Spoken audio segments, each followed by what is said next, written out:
Well, good morning, guys. Good to see everybody. Thank you for tuning in. Lois, good morning to you. Thank you for being here. Guys, it's just another day. I've got a few articles I'm gonna go over like I have been for the past few weeks. It's been a kind of a fun experiment to see how this goes. I've actually enjoyed this. In some ways, sometimes just reading things by yourself can be kind of boring. So it's kind of cool to come on, share information, kind of dissect it a little bit, speak into it, kind of be a filter between all the noise and help you guys better understand what's kind of going on in the news in regards to real estate in our industry. So that is the purpose of this is a time for us just to kind of get together, read through some news, which is what I do every single day, and kind of just stay on point with what is going on. So thank you for being here, like I said, and hopefully you guys got some coffee just to join me. Maybe you drink tea. That's fine too. I do drink tea. Matter of fact, my wife just bought me some tea last night. I'm a coffee guy during the morning, and I always say 2:30 is coffee hour. In my opinion, that is coffee hour. So, but 2:30 is when I drink my coffee, and then at night, I found myself kind of enjoying a little bit of tea, chamomile, that kind of stuff. It's kind of cool. Otherwise, I don't really care much for tea. It is kind of nice to have something warm in the winter makes you sleepy. So I don't know if you guys drink coffee or tea, let me know. But since it is morning, we're doing coffee. So all right. So today I've got a few articles I'll be going over. This first one I'll talk about is actually Walmart. Walmart is planning on, and they've already done one, having a few of their next built with 3D printers. So that I just thought this would be kind of a cool little conversation because it could be the future. And then I'm going to talk about kind of like mortgage news and what's going on with the Fed rate. The Fed rate was cut yesterday, which they anticipated that doing. And I'm going to kind of make sense of how this works and how it correlates to mortgage interest rates and what that looks like. And then we're going to talk more about kind of the housing market as well. Housing market, the title is Housing Market Hits a Whole New Problem. I love contrasting articles, the height of one article versus what another article might say. And then you try to find where the truth kind of lands. And especially in real estate, people love to talk about real estate. So people inflate things differently. And then we'll talk about NAR's 2026 Forecast Summit, where they predicted some positive recovery, regional affordability, and some hurdles and stuff along that. And then I'm gonna talk about a article by Realtor.com where it's mentioning the new affordable housing bill that was signed by into law by the Connecticut governor. Now, some of you guys might be from Connecticut. I'm not from Connecticut, but I think it's worth the conversation to see what kind of is happening on the legal side and the law side in regards to state regulations and things, and see what's happening there. Because we are advocates for home ownership, and paying attention to what's happening in other states does help us to be able to navigate that a little bit better, and maybe even be advocates for our area too on some kind of similar legislation being passed. And then I'm gonna end with just kind of a review of what NAR is talking about, some of the benefits to that we get as realtors with them, and how it's leading us to kind of lead the way in the industry in a way in AI adoption. So how AI adoption is being integrated into our business, and how National Association of Realtors is bringing that all together. So good morning, Stephanie. Glad you are here. Appreciate it. Thank you. Patricia, awesome tea for you. Yep, that sounds good. Yeah, certain teas are good. There are certain teas I don't care for. But yeah, tea's good. But I'm still gonna lean more towards the coffee. And I said this all the time. I am a Arabica bean, not Robusta bean. So Robusta being like Folgers, Maxwell House. No, I don't like that stuff at all. I don't care for it. Arabica bean though, that's where it's at. Sumatra blend, love Sumatra. It's one of my favorites. Medium to dark roast, if you're interested. So, all right. With that being said, let's go ahead and jump into our first article here. And this one is really just kind of more of a fun conversation, if anything. All right. So this is the one where we're talking about Walmart and Alquist strikes landmark deal, jump starting 3D printed commercial real estate. So I just thought this was kind of fascinating. I actually have a friend that does a lot of 3D printing and in his industry at a college. And he was kind of, to be honest, more of a pioneer in the 3D printing before it was really kind of commonplace in colleges. He kind of took it to the next level, had it in the college. Started off really small. Went and toured the 3D printing facility years ago when 3D printing was just becoming a conversation. And then he's now recently even moved into the direction of major construction 3D printing. He has a site that he's testing with. This could be and is kind of interest to us. Talking to him, thinking about the use cases. There is a certain aesthetic that takes place when you 3D print something, especially like a home. Most of you guys have seen like a 3D printed module where it has you can see all these little layers of plastic and you see the seams and it kind of just stacks up on themselves. And so there's a look there. But there's also some reasons that you would want a 3D printed like home. Like think of like concrete walls that are more stable in third world countries where building materials are hard to come by, but concrete you can bring in and have made and built homes. So you could do that in third world countries. Think of like floodplains where water comes in and can ruin homes. Concrete that are 3D printed. This is kind of the use cases of that. Well, now you switch over to commercial building. This actually makes more sense to me because commercial is not so concerned about aesthetics. Most of the time, especially when you start talking about like, just the walls of a building, think factories, things like that. They're just straight walls. There's not really anything to them. So it does make kind of sense that this would move into where 3D printing probably becomes more commonplace. So with that being said, let's just talk through this. Construction company Alquist will 3D print more than a dozen new Walmart buildings, as well as buildings for other commercial retailers. It is arguably the largest scale commercial real estate deployment of this technology, which has mostly been used in residential construction so far. The new technology has started to grow in the home building market, but has been far slower in commercial construction simply due to the size of the printers needed to create larger buildings. So you kind of see a picture here and you'll see here that this is the Alquist 3D printing modules and those machines moving around. And just like when you're doing a plastic 3D rendering, let me zoom in just a little so you can see this a little better. Just like you're doing a 3D rendering, that's kind of what's happening here, or 3D plastic rendering in a small machine. It's the same kind of concept here, and you can see it's layer up on layer of concrete being stacked up on top of each other. Now, the interesting thing about this is you can program these machines to give room for printing for plumbing and everything else, electrical and stuff to be built into the walls. Or you can run it on the outside, and you could also put a facade on the front. If you wanted to stone the outside or put metal up, you could do whatever you want to bring aesthetic in, but you don't have to. It's a concrete wall, highly insulated. Kind of neat what's going on here.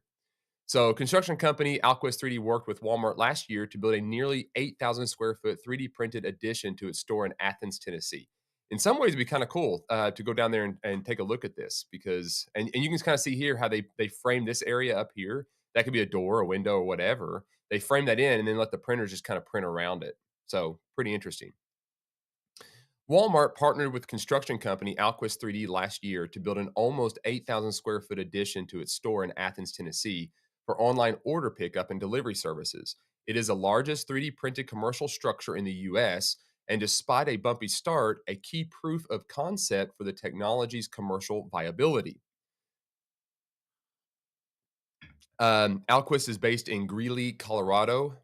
Just announced it will now print more than a dozen new Walmart buildings, as well as buildings for other commercial retailers, in what is arguably the largest scale commercial real estate deployment of this technology. As part of that deal, Sika, one of the world's largest construction material companies with a heavy focus on sustainability, will provide materials to Alquist for all future 3D printed projects and licensees. This will streamline Alquist's national pipeline, lower material and freight costs, and accelerate development of more sustainable mixes for large scale 3D printed construction, including the commercial projects rolling out with Walmart, according to Alquist. So this would probably be the biggest challenge, right, for these type of things is the material that you need. So 3D printing makes sense. You on the surface, you're like, hey, okay, labor costs are lower. 3D printing, they're printing these models, things are happening. But here's kind of the cost factor is you got these big machines could break down, require maintenance. Then you got the material that has to get on site, and that material can be somewhat expensive. Concrete is not necessarily cheap, and especially if you compare it to wood and other, to be honest, cheaper ways of building. But what the way you can get concrete costs down is by mass production. So, bulk things are reduced at price. It's the same kind of concept here. So that's kind of what they're alluding to. So by doing these mass scale projects, you're ordering so much at one time, and Walmart probably commissioning multiple Walmarts to be built. So they're buying one time these resources to be able to do this. They're thereby reducing their cost to build it. Good morning, Emily. Thank you for being here. Appreciate it. It is a clear turning point in CRE construction, which has been notoriously slow to modernize. The new technology has started to grow in the home building market, but has been far slower in commercial construction simply due to the size of printers needed to create larger buildings. Alquist, which designs and builds the larger scale printers as well as develops the code and software to operate them, started in the residential sector. We're going to jump on down. Growing pains, construction company Alquist worked with Walmart. Okay, so there's some more examples of what's going on with the walls. Callahan's background is in defense technology, not construction, and he has positioned Alquist as a tech company. He said he follows the mandate of company founder Zach Mannheimer to find ways to build residential and commercial buildings and infrastructure faster, cheaper, better, and greener. He admitted the first project in Athens took far too long as they worked out the kinks in both managing the materials and implementing the technology to print their first commercial building. So obviously, this is like new technology, new things are happening here. So it's going to take some time to kind of figure out how to make this work economically and even all just functionally. Like goes a lot of scenarios here that we're going to have to kind of try to break through. But you can kind of see where this is going. Matter of fact, I was walking through a store the other day, and I was came across a 3D printer. And when those 3D printers first started coming out, they were not that good. The base would not be very stable, and the modules were kind of, you could tell all the seams, and they were just bad. But now this 3D printer that I walked across in the store, they had like a model of a shoe that it had 3D printed of mesh, or like the plastic that kind of gives. And it was a full-fledged shoe. And I had to get really, really close to looking at this to see if I could see the little plastic seams of the layering. Really hard to see. So the technology just in this small plastic thing has advanced so rapidly. So the fact that we're even at the point where 3D printing buildings is a possibility is fascinating to me. And more than likely, this is going to be revolutionizing in very short amount of time as they work through these kinks. The fact that they've already done it is just incredible. 3D labor, while the projects take far fewer workers, they need to be more highly trained than typical construction trades. Alquist partners with trade schools for its curriculum, introducing robotics and green materials. So, opportunity, guys. If you're young and you're thinking about getting into a job, this might be a cool direction to go in. Growing competition. I'm sure there's going to be a lot of that going on. But there you go. That's just kind of the first article that I want to talk about. But what does this really mean for real estate agents? Like, how do we use any of this as an actual item for us in currently where we are? What I would say is watch, pay attention, and listen. And I would also maybe engage with like builders and stuff and talk about it with them and see what they're thinking and see if they're seeing any of this in their industry. So if you're in a bigger city where there is a whole lot of residential construction going on, why not reach out and say, "Hey, have you guys considered 3D printing, or do you know anybody that is that I could talk to?" And have these conversations with people about this shift kind of going on. Because in some ways I could see, even in the residential sector, walls being 3D printed and then just facades being put up on the inside and the outside to make them aesthetically pleasing, but being able to be built a whole lot faster from a template. So you think about like foundations and footers, those alone, you can just 3D print those, put your plumbing, electrical in, and then you just continue to build and print your walls. How much faster that would be than framing would be in the long term, right? So I would engage, have conversations, obviously just be watching and seeing what happens here. Research in your local area if there's any kind of 3D printing going on, and get familiar with the construction side of things.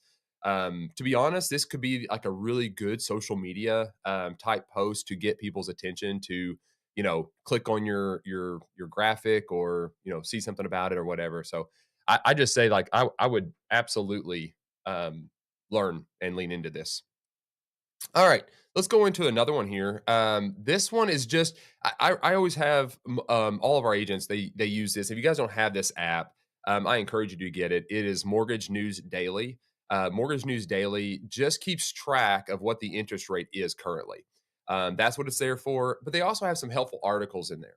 Now, I caution you with a couple things. They will have their own preferred lenders and things inside of here. But in the end, I would talk to multiple lenders recommended by your real estate agent, recommended by those that you work with and friends and family, more than just going online and trying to find a lender. Relationship is very, very important.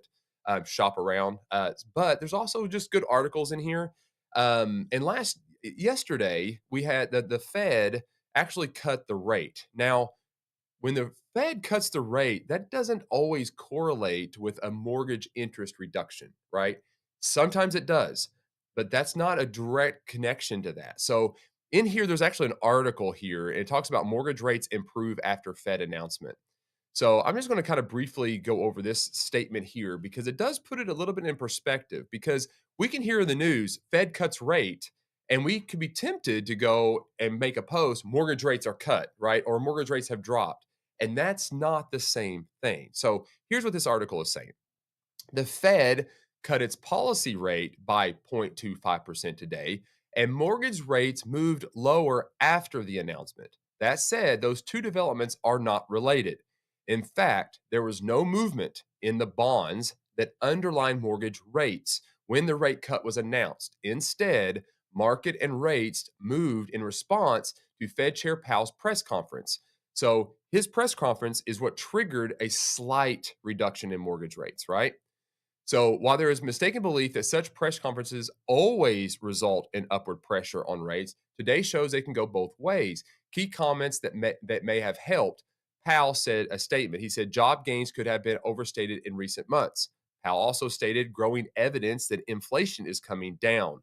Powell then says rates are now in a high range of neutral. The reference to neutral, and this is what he says, means the Fed funds rate is near the levels that should neither help nor hurt the economy. Being in the higher end of that range means there could be room for another rate cut or two in 2026. This possibility was already reflected in the rate forecast that came out with today's announcement, but the market appreciated hearing it from Powell. Up until Powell's press conference, mortgage rates had been little changed from yesterday. Afterward, most lenders made midday changes, resulting in the lowest rates of the week. So here's the simple thing about this is two different rates are going on here, two different types of markets. You've got the overall economy, you got the overall trade, you got the overall rate of exchange, and that's the Fed rate, right? That's changing things. That does not necessarily correlate to mortgage interest rate changes, but it could depending on what the market is showing. The Fed and the mortgage rate is always trying to bring equilibrium to the economy where no side is going too extreme, especially right now. We have had year after year of massive amount of inflation that has inflated homes well above the affordability of the average income earner. So that has caused a discrepancy between those that can buy and the cost of homes. So the Fed is trying to bring all the economy back into balance, which is where he's referencing neutral. He's trying to get it to bounce back out. In the previous live stream, we talked about this. I mentioned this a few times, and this will be kind of probably the conversation of the next few months, to be honest. But they're trying to not cause more inflation. They're trying to bring that down so that way the income threshold can go up. So that way people can buy more homes, therefore bringing a neutral or a stability into the market. So we talked about interest rates. I think it was the last episode of the episode before this one. And what I was saying is in all the predictions, most of them are not going to drop below the 6% threshold. They could. I'm not saying they won't, but it's highly unlikely because you can see that in this article here, what happened? Nothing happened to the mortgage interest rate until Powell started talking. And once he started talking, there was an emotion that was inserted into the market on the mortgage side. Thereby, lenders began to just bring it down just a little bit because they wanted to capitalize a little bit on the headline that the Fed cut. They didn't have to go drastically to then make articles start running to say interest rates have dropped, right? They were just able to do it just a little bit. That's the game that they're playing. You do not want to create such a surge that then inflation goes out of whack again. And that's what could possibly happen if you drop below that 6%. And I said this last time is if it goes, the closer it gets to 6, not as much of a big deal. But the moment it drops and that number changes from a 6 to a 5, the emotion of that interest rate completely changes. Everything changes at that point because the perceived interest rate is very different because now it's a 1% look. It looks like it dropped a whole percent, right? So you would see headlines run that way and it's all emotionally based. So that's what would happen if they drop that rate too fast. And they're trying to bring that neutrality to the market and bring stability. So that's the game here. So hopefully that helps you guys. Give me a thumbs up and a like if you guys think that that's helpful to explain how this works. This is information you want to use to explain to your clients for sure because it can be very confusing. Remember, don't take for granted the things you know and think that your client knows it because chances are they don't. They're not in your industry like you are. So be the orator of the truth. All right. Very good. Hope everybody's still with me. Thank you guys, as always, for being here. Do appreciate it. Let's jump into another article here. This one is kind of a contrasting article to probably some of the predictions going on. We're going to read through this. I have not read it. I just saw the headline and I thought to myself, this could be an article that is helpful or could be clickbait. It could be somewhere in the middle. So I decided let's go ahead and throw this in here for conversation because it does sometimes give a contrasting perception or perspective on something else that might be going on as far as data goes. So this could be considered opinion piece, or it could be, he's citing sources. I don't know. So let's kind of go through this together. Okay. So the title of this one is Housing Market Hits a Whole New Problem. Okay. So there's the hook problem, right? We've got a problem. How do we solve it? That's the question. A new twist is unsettling buyers and sellers alike. This is by Maz Farouk, edited by Celine Provini. I don't know who that is, but okay, let's get into this. Key points. It says a sudden shift among home sellers hints at deeper market strain.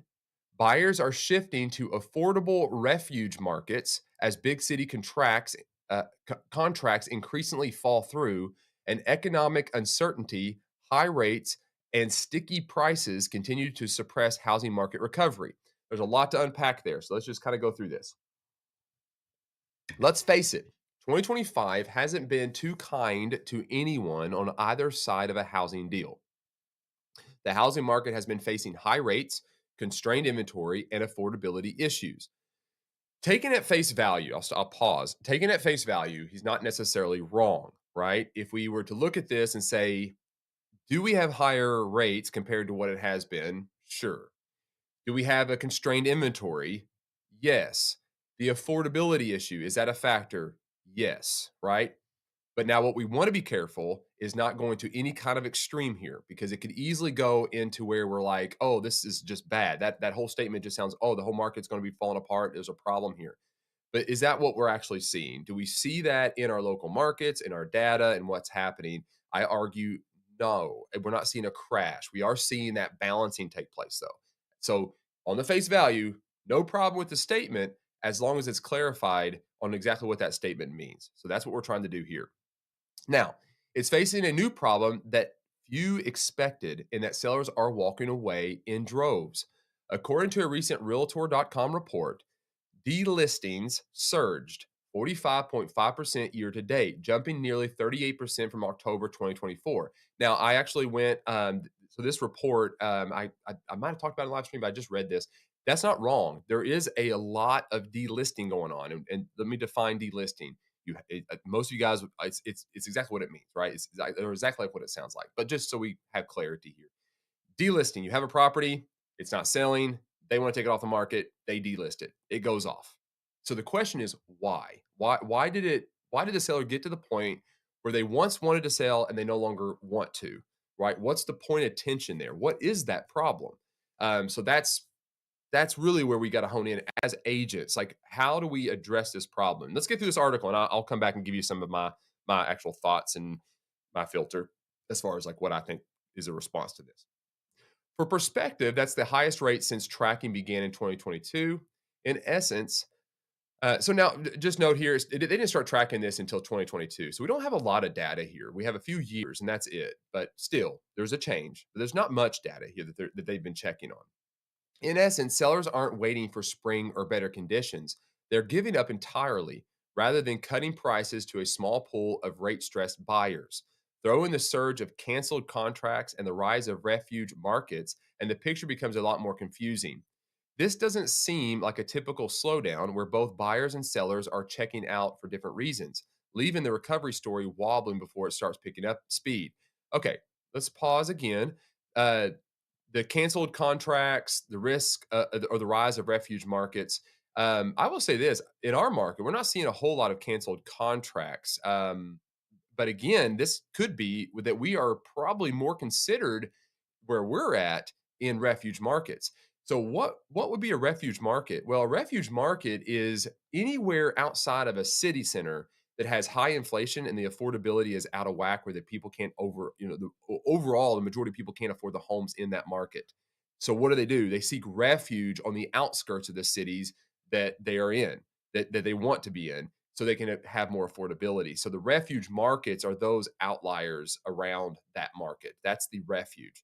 So I would say your more rural parts of the country are refuge cities, especially when you factor in that more people are working from home than usual and people don't mind commuting as much as they used to. So there's some factors there that are driving that. So the refuge markets is kind of being busy. So if you're selling in a refuge market or a more affordable area that has more industry coming in and the affordability is not out of whack too much, then this doesn't necessarily apply so much to you as it does to the bigger cities. And that's where when we start reading articles like this, we got to put it into context because who's this person writing and who's he writing to? And under all these statements, who's the person that's ultimately being affected? I think the argument is it's those that are in constricting, competitive, high inflated, low job opportunity markets, not necessarily the local markets that's more rural and thriving, right? So that's the perspective here. So content, right? Context matters. Delisting surged to record levels. The report is especially concerning because sellers aren't just hesitating, they're bailing out at a record pace. The delistings increased to 45.5% year to date, a spike that's usually reserved for the coldest months. Moreover, nearly 6% of active listings are coming off the market each month, a notable retreat where homeowners aren't willing to trim prices due to a weak buyer pool. Redfin reports that nearly 53,000 home purchase agreements were canceled in October, covering 15.1% of homes that went under 14.3% the previous year. Now, look here. So, going back to what I'm saying, like, who's he writing this to, right? He's writing to these big markets. San Antonio, Fort Lauderdale, Fort Worth, Texas, Las Vegas, Jacksonville. These are all bigger markets. So if you're going to read these type of articles, you can't use this article as an argument for every single market. It's a broad spectrum, and it's using this page is like freezing up or something. These markets are the ones that are being constrained. Buyers flee to refuge markets. So now here's where he's going to define that. Sellers are pulling back, but buyers aren't sticking around in pricey metros either. In fact, buyers are effectively redirecting their searches to what Realtor.com calls refuge markets. Put simply, these cities still offer a chance at affordability. Think of areas like Grand Rapids, where prices increased 5.5% year over year, or St. Louis up 5%, along with Cleveland, Milwaukee, Pittsburgh, all of which remain 20 to 30% more affordable than the national median. So the market math still isn't adding up. Money is still expensive. Confidence is wobbling. Affordability hasn't budged. But then, okay, this is good. I know I'm skipping through here really quick. I don't want to labor on this. Calmer market ahead if confidence shows up.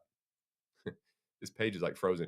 In an interview with Yahoo Finance, Realtor.com senior economist Joel Berner feels that 2026 will be more like a reset than a rebound. Amen. Okay, I'm very thankful that this article is talking, it's breaking the markets down into two. It's talking about big metro areas, it's talking about refuge markets, and then they've brought in an opinion from an economist that is going to talk about the market as a whole. So kudos to thisisthestreet.com.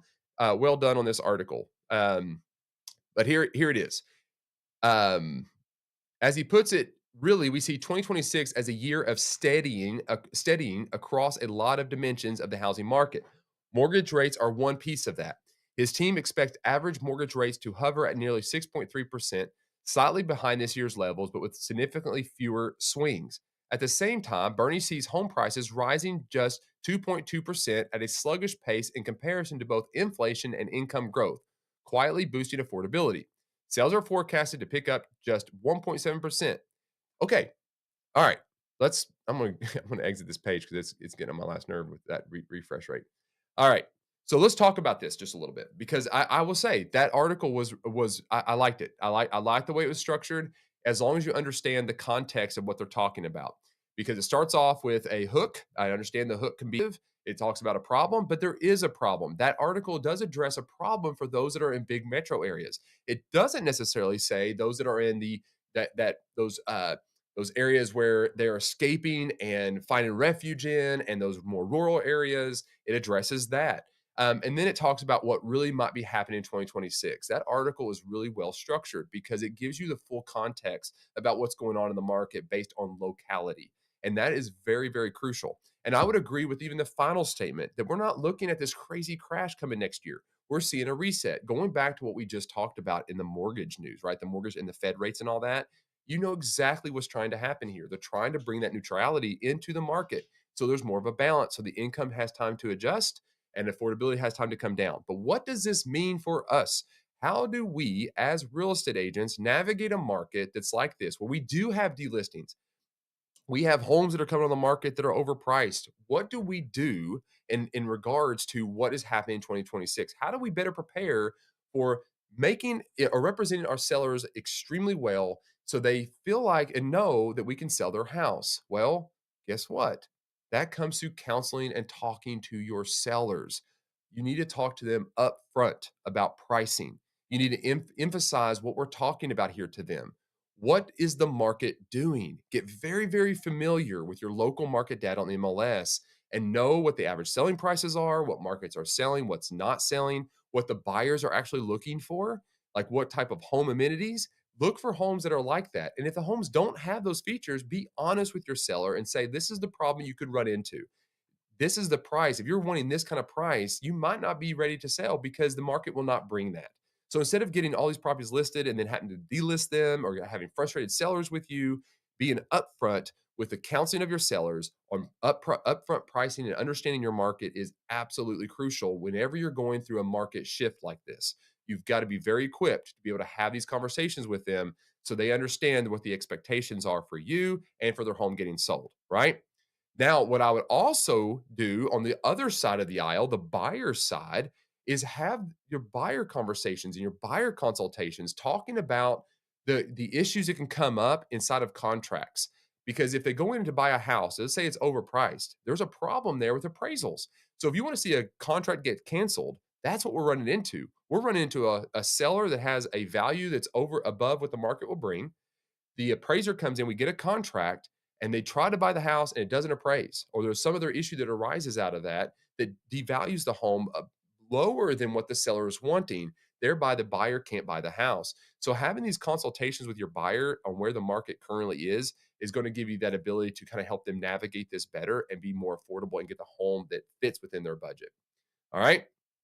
All right. I would also, um, if you are in a large city, I would encourage you to understand what the market is like in that metro area, and then don't just be siloed and pigeonholed into only selling in that market. I would then get very good at looking at the markets that surround that metro and reach out. You might have to drive more. It might be a little bit more inconvenient to get to those suburbs, but your affordability is going to go up for the home versus the income that they're making. So by doing something like that, you could open yourself up to having a lot more sales.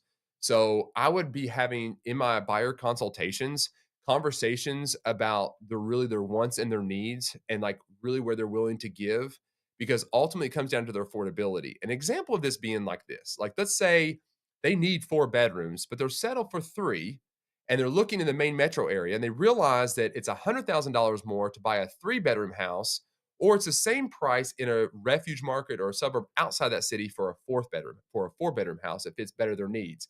Is that commute a good thing or a bad thing to them, and can they get by with those type of conversations? Like, just because someone says I'm looking in this area doesn't mean you can't propose other alternatives based on where they can buy. So maybe they want a bigger house, or they absolutely need a bigger house and they just can't afford it. So they maybe just count it out. Well, I can't buy the house because I can't afford the house I need where I want to be at. Have the conversation. Is there an area that compromises? Maybe they have to drive more, but the home they get fits what they need, and it beats renting, right? It beats renting and losing your money to rent. All right, let's go into another one here.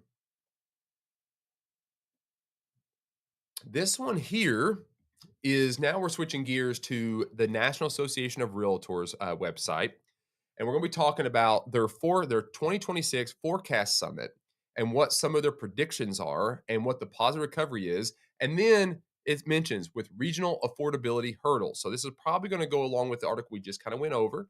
And it's going to give you some data to kind of go with that in regards to what we report as realtors, right? In our MLSs and things like that. So let's see what they have to say here.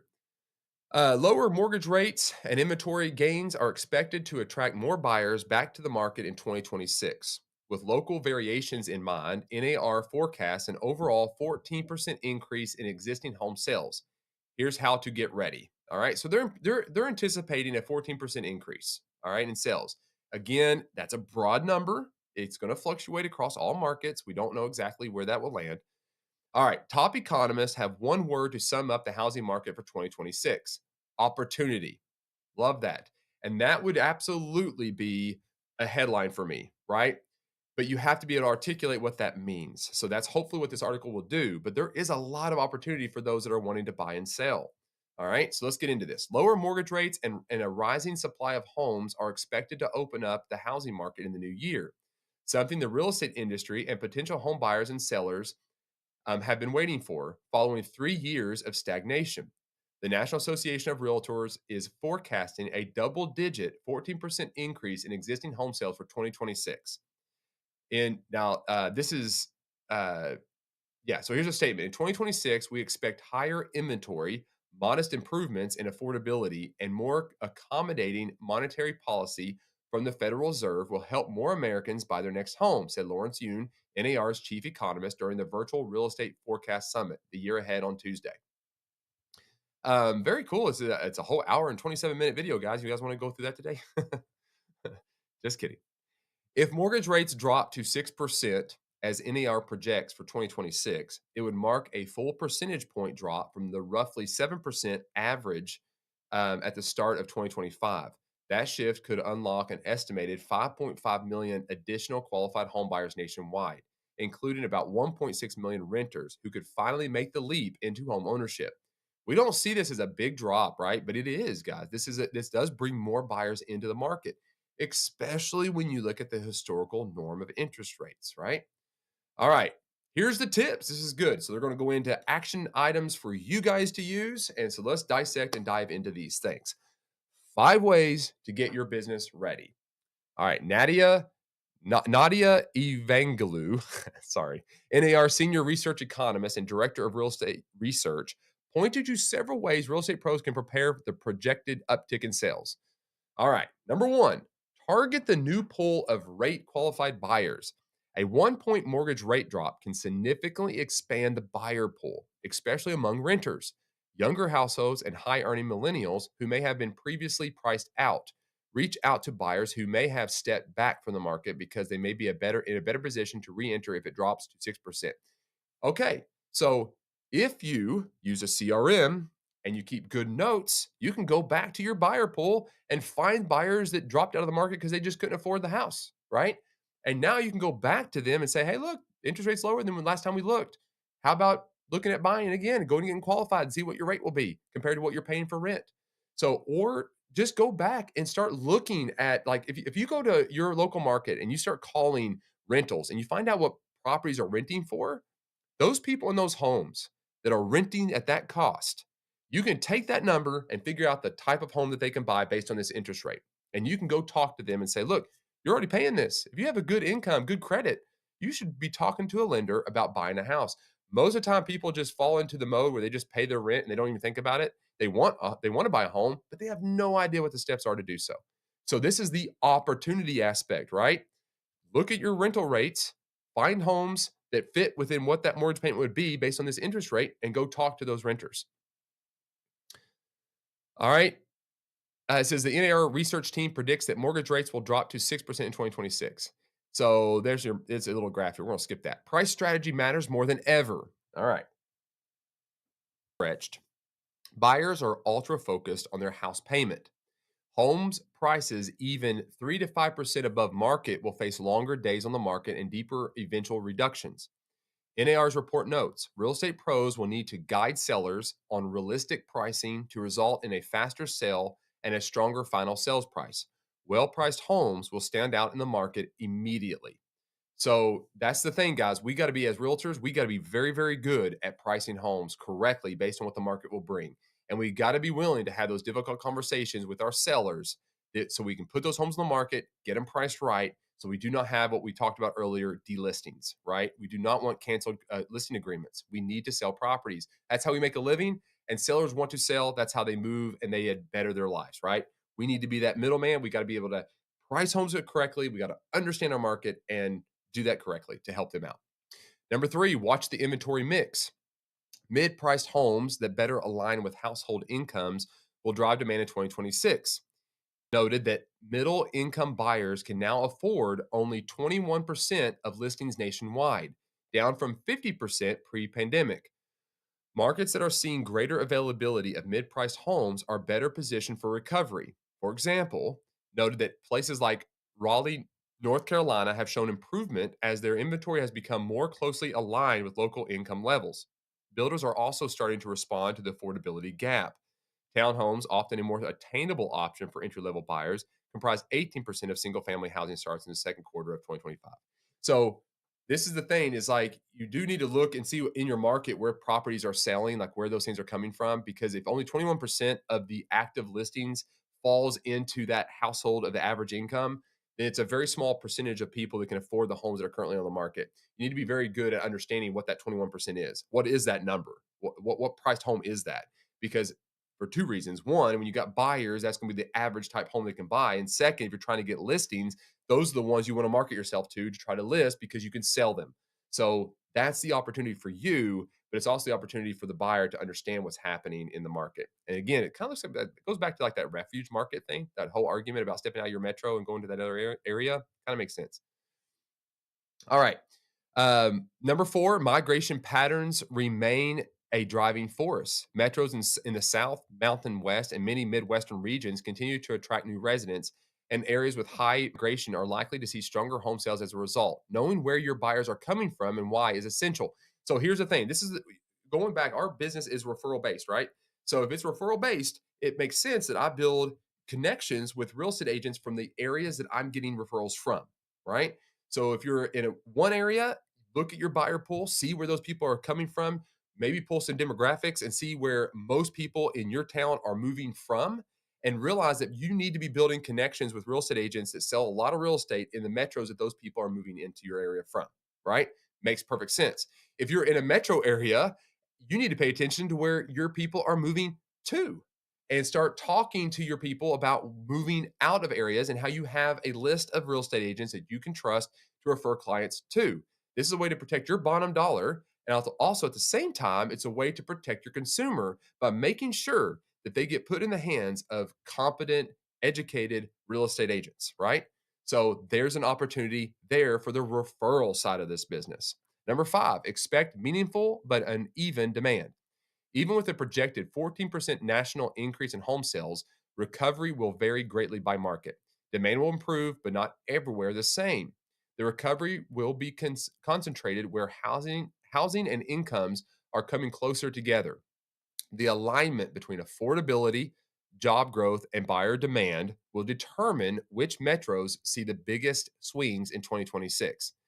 NAR economists identified several key indicators that tend to drive market momentum and pinpointed 10 emerging home buying hotspots for 2026. Keep an eye on these 10 metrics in your local market, which could lead to stronger home sales in your area in 2026. Okay, so They're going to give you some excellent practical advice here as real estate agents to use this information to hone in on where you want to spend your marketing time and dollars, right? So let's go through this. What do you want to watch as a real estate agent? Household income growth.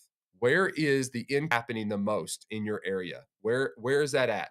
Where is there new job growth going into a city close to you or in your city? Is there a millennial household growth? Is there a certain amount of the millennials that are moving into your area, getting jobs, and that are buying? Is that a demographic that you can market yourself to? It says increase in rate qualified households if mortgage rates dip to 6%. Strong domestic migration that drives population growth, share of sales with price reductions that shows how close seller expectations align with buyer budgets, more listings available at attainable price points, mortgage and rent payment alignment, single family permit growth, in other words, new developments, growth in mortgage originations as a key indicator of strengthening buyer activity and transaction volume. So there you go. That's a lot of things to kind of monitor in your market. But when you want to get really good at marketing property, being very specific on the data gives you the metrics you need to hone into your demographic to market to. So if you want to be really good, understand your data, and then you market yourself to what that data tells you to go to, right? That's the game we're playing here. So what's some actionable items? Obviously, we kind of went through some of those, but let me just think through some of the stuff that I would say. I would absolutely say for like lead generating, buyer profit, you need to figure out a way to target that new rate of qualified buyers, especially like renters and high earners, maybe millennials who can now enter the market with rates around the 6% range. So going back to what I said earlier, I'm going to hone in. I think there's an opportunity to be had in people that are paying a high rent with this interest rate being at around 6% compared to what they're paying for rent. So those are the conversations. That's a massive opportunity right there. The next thing I would absolutely say is you going back to what we've already said this in this live stream. I'm going to do it again. Is that whole idea of realistic pricing with your seller is so crucial. That pricing strategy is going to set the stage to help you be able to sell that property faster and ultimately help your seller do exactly what they're trying to do. So, and you need to understand that inflation that they are used to is adjusting. We're still seeing a little bit of inflation in a lot of markets, but it's nothing like it was. And a lot of times, even sellers, and I would say even in your seller conversations, you need to be ready to have, conversations about concessions, paying closing costs, giving money back, all these different scenarios that could come up where the seller pays for XYZ of buyers needs to be part of the conversation because that could become a thing to help some of these people that don't have cash on hand to be able to that home and buy the house from the seller. So have those conversations. All right, let's jump into this next one here. Thank you guys for hanging in. I do appreciate this greatly. So hopefully you're getting some value here. All right, this next one is I'm jumping into a specific state. Sometimes it's good to do this. Sometimes it's good to see what's going on in multiple states and what's going on. If I got anybody from Connecticut watching this, hello to you. This will definitely apply to you guys. But for the rest of us that are not living in Connecticut, it's worth having a conversation about because is there a house bill being passed in Connecticut that makes sense to be replicated across multiple states or not, right? So let's look at this and talk about what is going on. So this is from realtor.com. This says new affordable housing bill signed into law by Connecticut governor. All right. Connecticut is set to see more affordable housing after Governor Ned Lamont officially signed new legislation paving the way for growth. Let's see what he did here. The governor held a signing ceremony this week for an affordable housing bill he had signed during a special session right before Thanksgiving. Lamont had previously vetoed the measure during the regular session back in June after it faced local opposition, but had spent months working on a new version of the bill that garnered bipartisan support. Over these last several months, I've consulted with state lawmakers, municipal leaders, housing advocates, and nonprofit partners to craft policies that will have a real world impact and implement the tools we need to succeed in building more housing, Lamont said in a written statement released by his office. He said this new law takes strong steps toward addressing the state's housing crisis. Let's see how he did this. You're not serious about affordability unless you're serious about housing. And housing starts with a diversity of housing where all of our folks can afford to step up, step down, but have a place they can call home, Lamont said at the signing ceremony. What's in the housing bill? So here's the meat. House Bill 8002 requires Connecticut towns to set goals for housing growth and how many units they'll plan and zone for as a state works to address its housing shortage. So, step one, basically, this law puts into place where every single municipal town inside of Connecticut has to come up with goals for housing growth. How many units, what zoning will there be? So, there's a little bit of a pressure coming from the state level down into the city level to help them be able to understand that they've got to set goals and what this looks like to bring a housing affordability into their market. All right. The housing legislation does not specify exactly how much housing that towns must provide, but does require all municipalities to have a housing plan in place. So that's the requirement. It doesn't specify that they got to have a certain amount, but they have to intentionally have the conversation. Really, when it comes down to it, the state is putting pressure on the to have conversations at the city level about how they're going to address the affordability and how many houses they plan on building. So in some ways, at the very beginning, the bill is just setting a stage to say, you cities need to intentionally talk about building housing. Okay. This bill tells mayors and first selectmen, what do you want your town to look like in 5 or 10 years? Start planning accordingly. Where do you want that housing to go? Are you going to zone accordingly? What else do you need? We want to be your partner, Lamont said at a press conference, according to the Connecticut Mirror. So they're basically, again, they're saying the same thing. They want these cities being intentional with planning and zoning and affordability. Zoning being a big factor, right? There's a lot of hurdles when you start talking about zoning to get through, right? They have all these zoning meetings and stuff you got to go to get these things passed, and then for this area to be allowed to be residential, all those type of steps, right? That's a lot of work to try to get something to be able to be done that way. The legislation makes it easier to convert, here we go, commercial buildings into residential housing by eliminating special hearings before planning and zoning commissions. And it eliminates minimum off street parking requirements for most new developments with up to 16 housing units. So they're addressing, obviously, a problem in Connecticut that they have noticed, that there's this difficulty in trying to get through regulation to dezone something from commercial to residential. And they're probably, and this is a very big uptick, is they're taking very cool thing that they're doing in residential. They're taking old commercial buildings and turning them into a really cool like studio apartment type structure. So this is probably addressing some of that. Is like, hey, let's make this a little bit easier to make these things happen, which will bring more housing into our areas. So there's an argument to be had here. Well, how will this play out? It's way too soon to see all the ramifications from a law or a bill like this. We don't know, but I can see the intent behind it. The legislation makes it easier to convert. Uh, the law, which will go into effect January 1st, 2026, also expands fair rent commissions and incentivizes towns to take steps to allow more housing. Opposition to the bill. Many Republican lawmakers and others who oppose H002 claim it will override local zoning. Democrats have said this bill will make our state more affordable, jumpstart our economy, and even build it as a solution to homelessness. House Minority Leader Vincent Candelara, Republican North Branford, told the Connecticut Mirror, "When you promise everything to everyone, the reality is nobody gets what they're expecting. The idea that giving private equity developers free reign will solve these problems is wishful thinking." Lamont addressed this. "I hear what all the naysayers are saying, but it is important and it's key to the future of our state," Lamont said at the signing ceremony. "It gives young people the very best opportunity, and their grandparents, if they want to downsize, they can do that as well." So there's an argument to be had here. Look, again, we're not political stuff sides aside, looking at the context and understanding both sides, the opposition versus the benefits. I understand the opposition argument, because if you make the zoning easier and you eliminate those type of things, then the protections that zoning provides to a city for functionality, for job growth, and those type of things can be manipulated and dictated when officials change positions. So you get somebody else in power that has a whole different perspective about what is more important. Deregulating and dezoning things can cause disruption in city markets, where those that have more can take advantage to get more. So there's a balancing act that needs to take place here. So I understand the heart to make this affordable to more homes and more people. I get it. I understand the opposition to this.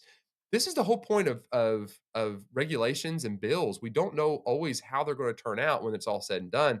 And you're going to have, opposition, you're going to have things for it. And looking at the context and where this goes, it's we don't know. We don't know. There's not, it's to be honest, kind of a vague bill, right?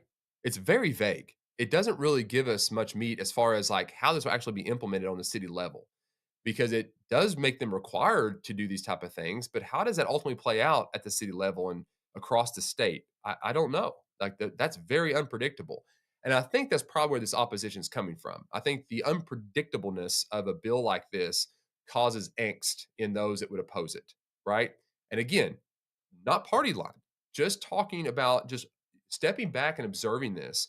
There's a scenario here that we've got to look at on both sides that could take, there's a risk here by doing this. Do you do it? Do you not do it? I don't know. We'll see what happens. But kudos to Connecticut for trying, and putting pressure and doing that kind of stuff. I mean, you got to have these conversations. We got to figure these things. We'll skip kind of what's going on in Connecticut there, but let's talk real quick about some of this kind of stuff. What I would say is like when we start talking about bills like this and it's state specific, I would say as realtors, we need to be advocates for affordability of housing, but that means it comes with knowledge about what that actually means. So, in light of an article like this, we need to be able to be highly informed on what's actually going to go on, read into this, study this before we make any kind of comments about what actually will happen. Because when you read an article like this, you can immediately just say, oh, wow, that's what a great idea. And it's just wonderful and just run with it. That's not good due diligence wisdom. Wisdom says unpredictableness, we don't know. Let's talk about this. Let's have discussion about this. We don't have evidence about what this means. But it does mean we as agents in our state should be proactively talking to our legislators and representatives about housing affordability.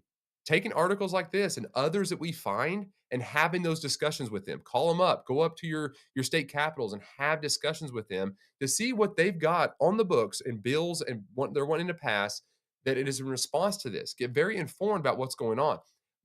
Pretty much every state, if you are a realtor, you are part of RPAC, which is a great organization that helps advocate for the consumer and agents alike in state legislations and initiatives. So I highly encourage you to check out the RPAC site, go through their information. They give you a lot of information about what's going on at your state level and nationally in regards to these type of things. So I would say go there as a source. You'll probably find out a lot, right? You'll probably find out a lot. Finally, I would also say talk to your local, go talk to your local mayor and city council members and be an advocate for housing affordability. Talk to them about what they're looking at. See if they're being proactive on this at all. Like, see if they're even having discussions about housing affordability. Out of mind, out of sight, right? They might not be thinking about it at all because it's not their industry. It's our industry. And under the code of ethics, what are we supposed to do? We want to represent our consumers well. So let's do that. Let's be proactive in our conversations with, our local municipalities, right? All right, I've got one more for you guys. One more and we'll wrap this show up today. So this one I hear is more of just a conversation about just kind of AI and adoption and what's going on at the NAR level in regards to that and the benefits that they offer and kind of what's happening. So it's kind of just a summary of some of the benefits you get as a National Association of Realtor, right? So how your NAR Realtor benefits are leading the industry in AI adoption. AI tools and software are everywhere now, and you've got unfettered access to tools that will change the way you do business through your NAR Realtor benefits partnerships. So we're going to talk about partnerships here. And hey, this is a good thing for you guys to see. We forget that we have these benefits and these partnerships through NAR. It's good to kind of be aware about what those are. But I will say this, as far as like AI is being highly integrated across the board in almost every tool out there. In some way, it's being integrated. You can't escape at this point. Your phones, your everything, CRMs, websites, it's all AI at this point. We're in the AI revolution. That's what we're doing right now. So there's a lot of talk about this and a lot of integration going on. So we've got to stay informed about these things. Let me zoom in just a little bit more. There we go. Okay, PwC predicts that AI could contribute up to 15.7 trillion to the global economy in 2030, more than the current output of China and India combined. This is a link. I don't know what this is. Let's see what this is. PwC.com. PwC Global.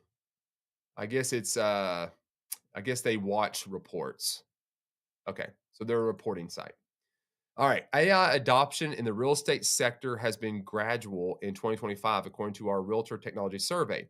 During the course of this year, the survey showed that 33% of respondents found AI to have a moderately positive impact on their real estate business. Here's the thing. I get it. There's going to be a slower adoption because to be honest, there's so much noise when it comes to AI. Each AI, every tool out there, every CRM, every website is talking about how great their AI is. And there is so much noise that a lot of times we just don't listen. It's like, whatever, it's just another sales script. I don't really care.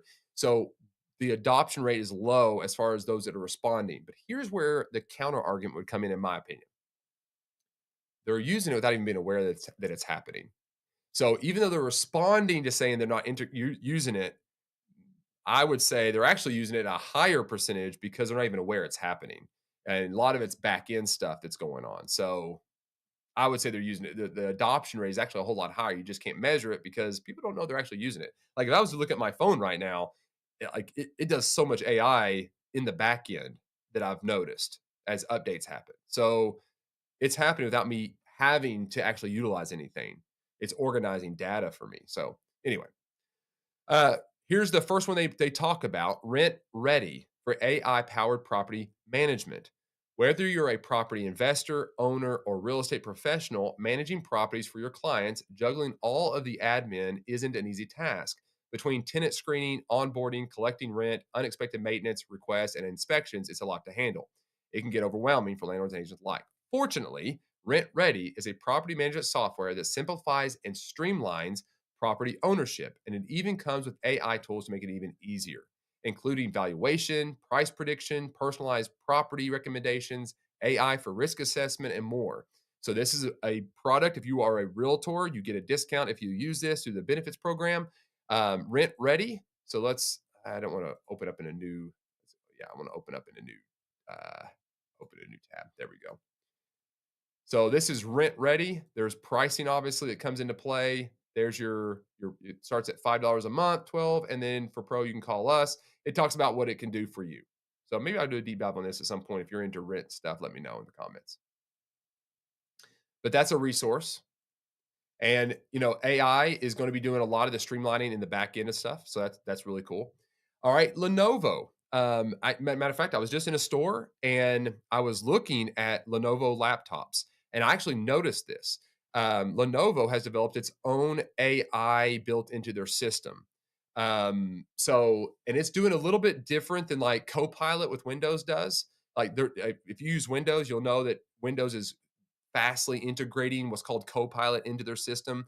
Certain processors can't use that because it requires a faster, RAM and processor to be able to do Copilot without causing, drain on your actual resources of the computer. But you'll see that now they got banners everywhere that says Copilot enabled. So you're starting to see this type of thing. And that's basically AI, where you can talk to the computer. It begins to organize information for you instead of you having to try to find it in documents and files and all that.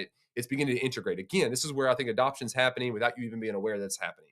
A lot of back end stuff. But Lenovo, I was messing around with this, and there's more little features inside of this. And that's this personal knowledge base is what they're going to be talking about.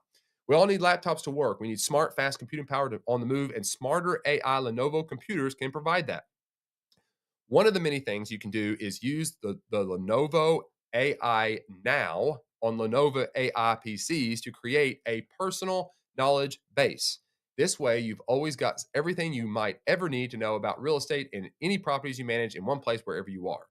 Need to create some stunning online visuals to help you sell a property? You can do that too with a built-in AI canvas on select Lenovo AI PCs. Sketch, refine, or simply describe and watch your imagination come to life. The reason why Lenovo is being mentioned here is it is a member's benefit if you are a realtor.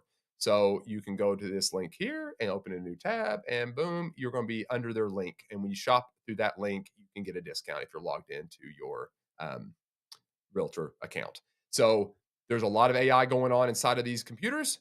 and it's being integrated as you use it. And the system itself learns how you use your computer and the different things you do, and it starts making suggestions, start organizing documents in a certain way, streamlining your everyday processes into something a little bit more efficient.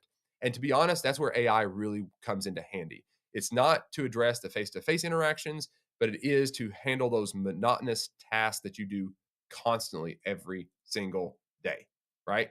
That's where I see the benefit with this type of stuff.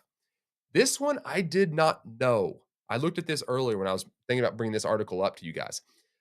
Sentry lock. We actually use Sentry lock here. If you don't use Sentry lock, this won't apply. But if you do, I did not know that there is an AI powered virtual assistant that is built into Sentry lock showing service. Maybe you did. If you knew this, let me know in the comments. Let me know that you guys have used this AI. Tell me your experience with it. I did not know this. So, CenterLock is the first and only combined solution for managing property access, real estate showings, and client experiences. While proving reliable for years, CenterLock has recently upgraded Sam. Good old Sam. Sam is an AI assistant that makes it so much easier to manage listings, showings, and juggle all the manual tasks and communications that busy real estate professionals constantly have to juggle. Save time with automated scheduling, keep clients happy with seamless communication, and boost your productivity by letting Sam handle the routine tasks. Let's click on this link here. Let's go to Sam. Let's see what it's saying Sam is. Meet Sam, your AI powered virtual assistant. Say hello to Sam, your new AI assistant. All right. How Sam simplifies your workflow. Sam automates tasks like scheduling, rescheduling showings, and providing reminders based on real time traffic data. Our AI assistant reduces the need for manual communication, allowing you to focus on selling and other client interactions. Let me zoom in here. I see what this says. It says it's time to leave for your appointment starting at 2:30 p.m. It will take you 54 minutes to get to this address. So that's cool. So it knows your scheduling your schedule for showings, and it's making assessments on when you're going to arrive there. So and when to leave. It also pops up your appointment this afternoon at this address has gone pending. Would you like to cancel your showing? So cool. It's monitoring that as well. So Tammy, yeah, you had no idea. Yeah, Tammy, I didn't either. I just found this morning. I was like, I did not know that they had done this. So very, very cool.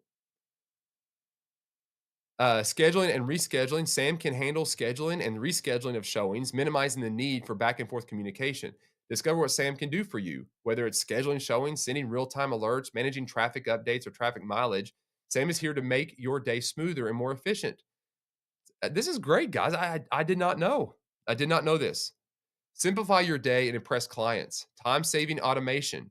SAM significantly reduces the time spent on scheduling and rescheduling, allowing you to focus more on selling and interacting with clients.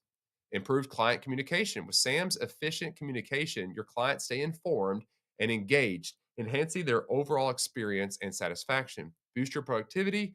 So they do different tasks. And there's like a little video here.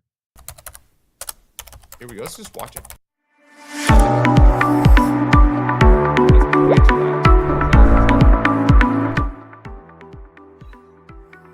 There we go. Is that better?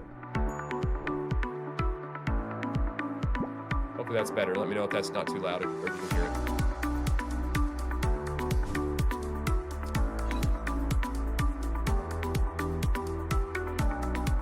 Yeah, this is cool. Notification. Sweet. It's time to leave for your appointments. Your appointment starts at 3:30. It'll take 10 minutes to get there.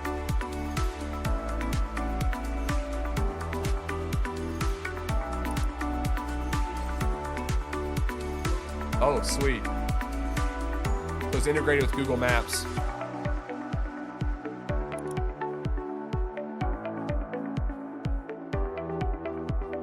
See it. So it's tied to the MLS and its data. So your Sentry lock is automatically updated. Yeah, great. Really, really cool. I could see a massive use case for this for sure. And it's just, again, going to happen naturally, guys. Like it's just going to start happening. You probably don't have to do anything. It's just going to start happening.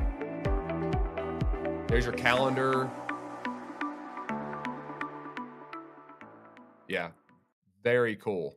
Very, very cool. Yeah, Stephanie Sad we don't have this in Ashland. Oh yeah. So yeah, it's unfortunate. Sorry, Stephanie. But yeah, I had no idea that that was happening. To be honest, but man, what a great use case that is. All right, there you go. Learn something new. I know I did. All right. Let's see. GE appliances. Again, it's another benefit one. For more innovative home appliances, a property with higher end appliances is always going to be more appealing. So that's just you can get discounts on GE appliances. That's what that is. Yeah, this is an underutilized platform. Is the Realtors property resource, the AI generated property summaries. Have you ever found yourself lost for words when trying to describe a property listing, or worse, having to scroll through dozens of listings before finding the details you need? It can look embarrassing, and worse, put a buyer off if you aren't prepared or don't seem to know much about the property you're showing them. Fortunately, with Realtors properties, RPR is extremely handy for just there are prettier, like CMAs that you can use by far, but at the same time, for quick data tied into, public data as well as MLSs, it's a quick little source. You can download the app and get some and gain some information off of. But apparently there's some AI being built into RPR now. So, and this is probably just the beginning of what this is. All right, you gain the benefit of quick and seamless AI generated summaries. Summarize properties in seconds, no more scanning for key data points, tailor insights for buyers, sellers, or investors, instantly understand local market trends without manual research. Those are great for marketing, like pieces like social media. Go on there and generate some of these and then copy and paste that, put it on graphics with Canva and get some social media posts going. Stay hands free on the go with text to speech summaries. Share expert insights instantly via text, email, social media. The best part, every NAR member gets access to RPR. It's free. It's a completely free service. There's no cost to this.